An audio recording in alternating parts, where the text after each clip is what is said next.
syempre, abruptly po suspended, no?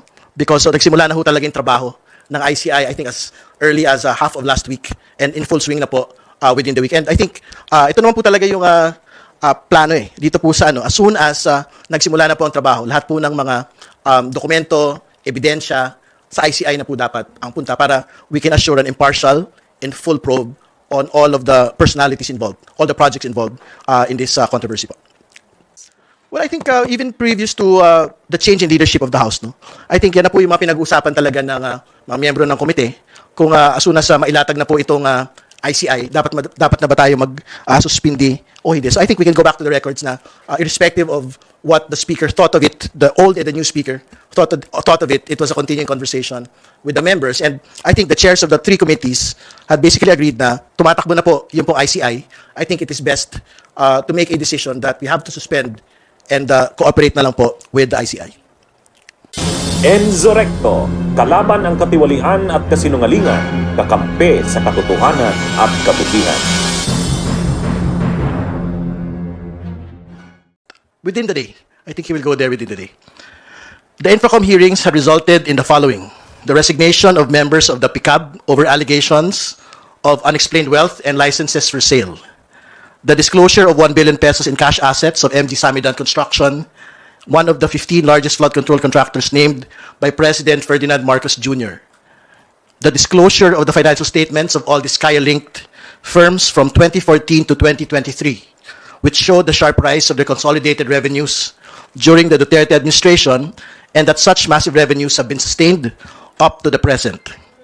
The testimonies and evidence linking high-level officials in the executive and legislative to the ghost and substandard flood control projects in Bulacan, all of which are relevant and indispensable to the ongoing and developing Senate Blue Ribbon Committee proceedings.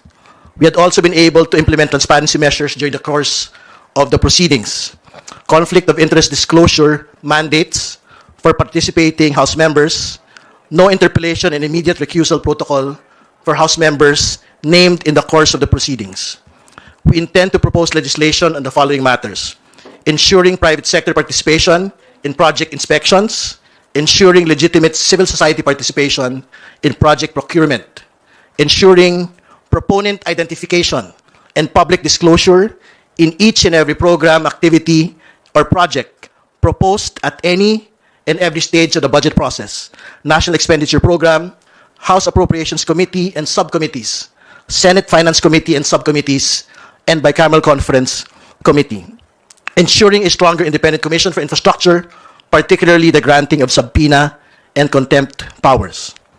The House Infrastructure Committee has full faith in the mandate, integrity, and competence of the Independent Commission for Infrastructure. We trust that through its work, the ICI will be able to ensure transparency, that it will be able to ensure accountability, and most important of all, that it will be able to ensure justice. Maraming salamat po. Questions?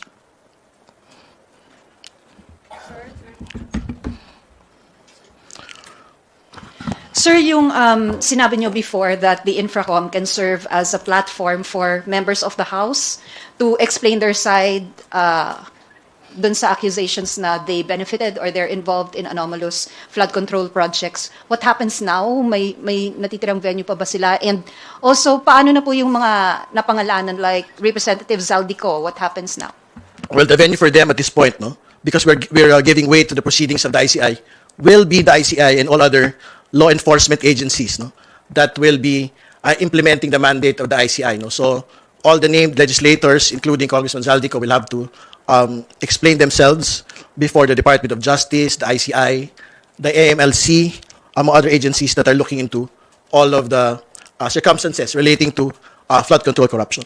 Sir, in one of the hearings of the Infracom, nagsalita po si Representative Copilar after she was named. Meron po bang other members of the House who have communicated with the Infracom or submitted like a document saying hindi ako involved dyan or ito yung involvement ko? Wala po. Actually, si Congresswoman Copilar po yung, I think, best example ho natin ng protocol, no, na no interpellations on yung po nag-akusa. No, at they were only given the opportunity to make a statement, and which he did.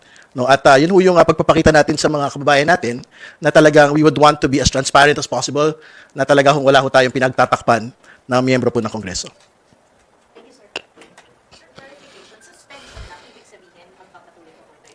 I think for as long as the ICI is conducting its work, no, doing the work for transparency, accountability, and justice, proceedings of the House Infrastructure Committee will remain suspended. Kung meron ba kayong ginawang mga recommendations about sa mga incumbent congressmen na nagagawin sa mga annual flood control projects, for example, si Kong Rizaldi ko, Kong Tina Pancho, and Kong Dan Cruz? Wala pong recommendations relating to named House members kasi nga, syempre, abruptly po suspended, no? Because nagsimula na ho talaga yung trabaho ng ICI, I think as early as half of last week and in full swing na po within the week. And I think ito naman po talaga yung plano dito po sa as soon as nagsimula na po ang trabaho, lahat po ng mga dokumento, ebidensya sa ICI na po dapat ang punta para we can assure an impartial and full probe on all of the personalities involved, all the projects involved in this controversy po. Pero with your meeting or consultation with Speaker Boji, may na-mention po ba siya kung how will the House handle this issue with regards to your colleagues na nasasangkot po dito po sa controversial po? Well, at the moment, may accountability measures na ginagawa, no? So may ethics probe, no? Na ipapatupad laban kay Congressman Zaldico. Ito po ay sinubmit ni Congressman Toby Chanco. So I think the ethics probe on him will proceed, no? So I think yan po yung mga accountability measures na pwede pong gawin ng House, even if the House Infrastructure Committee probe is suspended. Yung po wala pang ethics complaint na pinakaharap, for example, Congresswoman Pancho and Congressman Dan Cruz. I think pagka meron po nga magfa-file laban sa kanila, the ethics committee is mandated to actually hear the case, no, and dispose of the case. Sir, can you share to us more info po dun sa meeting ni Speaker at ICI? Kasama po ba yung intro kung sasamahan po si Speaker? Si Speaker na po mismo, no, I think para maipakita ho talaga natin sa mga kababayan yung kanyang institutional commitment to work with the ICI, it will be Speaker Boji D himself that will turn over the documents to the ICI today.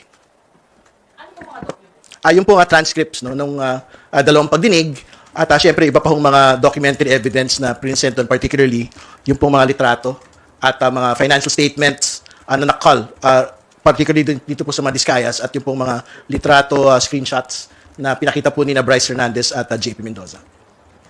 Sure. Baka gusto nilang mag-comment, sir, doon sa pinapa-freeze po ng DPWH yung assets, air assets, nasa 5 billion daw po yata, na pag-aari ni Zaldico, Mercedes Aviation, lahat. And paano ba pwedeng tumulong, kumbaga yung camera, kumbaga sa ganito? And what do you think, sir?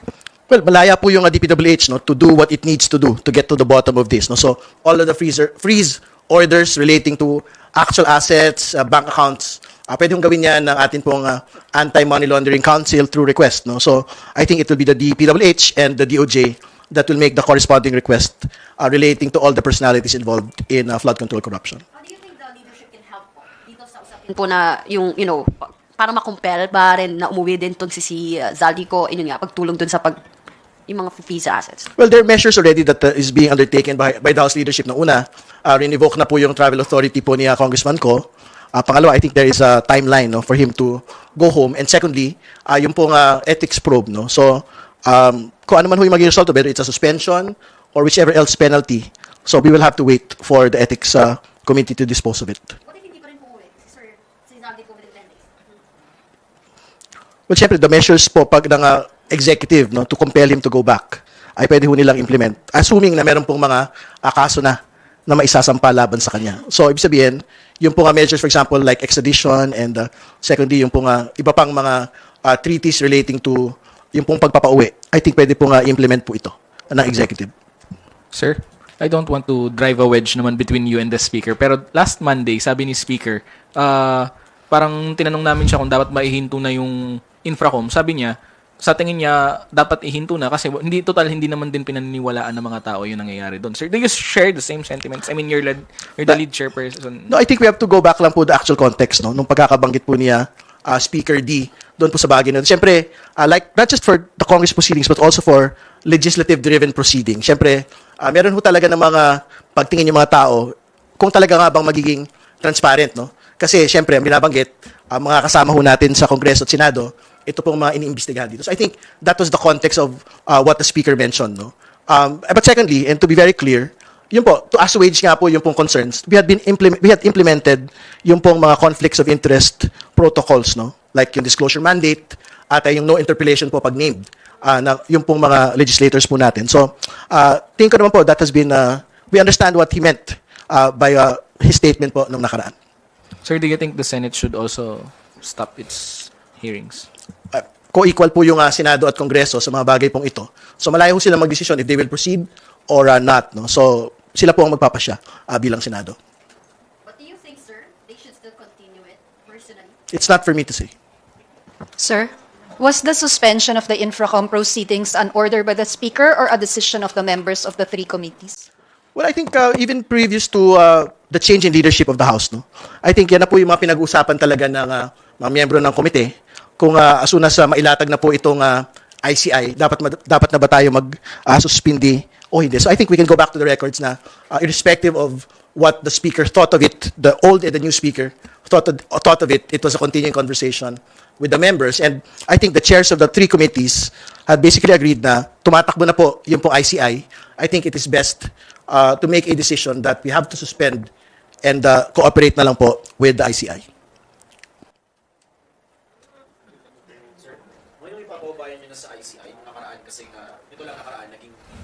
Naging mainit na debate sa Senado yung kredibilidad ng mga Diskaya na tumayong state witness as one of the lead chairpersons po na nakapag-question kay Curly Diskaya. Huling sentimento, sir, credible ba na maging testigo sila Diskaya?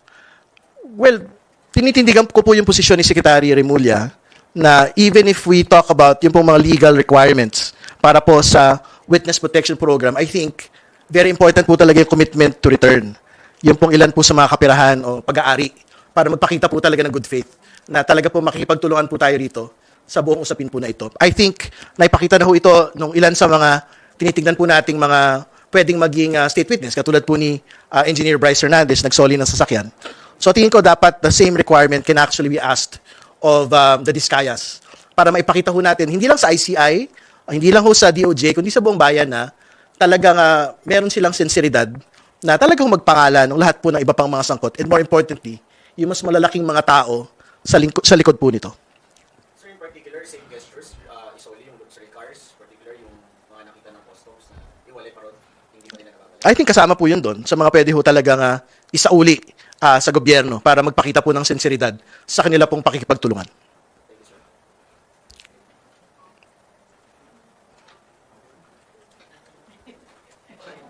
Sir, last, were you so far tapped by the ICI or any message of you being personally killed?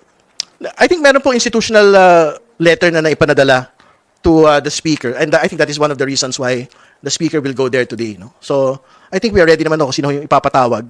And syempre, kung whoever House member that might be called in, syempre, our hope is that they will coordinate and cooperate with the ICI. Sir, do you think kailangan na po mag-inhibit ni Senator Villanueva and Senator Jinggoy sa investigation ng Blue Ribbon panel ng Senate? Kasi po sila nung after sila pa yung nag-reveal sa witness. Siguro sila na ho yung magpasya. Yung inhibition naman po ay personal sa kanila. No? So, sila po yung magpasya kung ano po yung gusto nila pong gawin dito po sa bagay na ito. Sir, yung kung level ng corruption sa DPWH, do you think it could go up to the highest echelon? The country is barred enough. For example, so kasi dahil nga po dun sa corruption na to. Alam po ninyo, ang bayan ay nakaantabay kung ano po yung unraveling po ng mga kwento. Kasi ang totoo naman ho, nung nagsisimula naman po ang lahat ng mga pagdinig, hindi ho natin inasahan na abot tayo sa araw po na ito. Di ba? So, I think as we go along the days and the weeks na meron pong mga pagdinig na ginagawa, I think magtutuloy-tuloy naman po yung pong mga unraveling din po ng mga iba pang mga personalidad. So, we have faith on all of the investigative bodies that are doing it. So, hopefully, we can get to the bottom of all of this.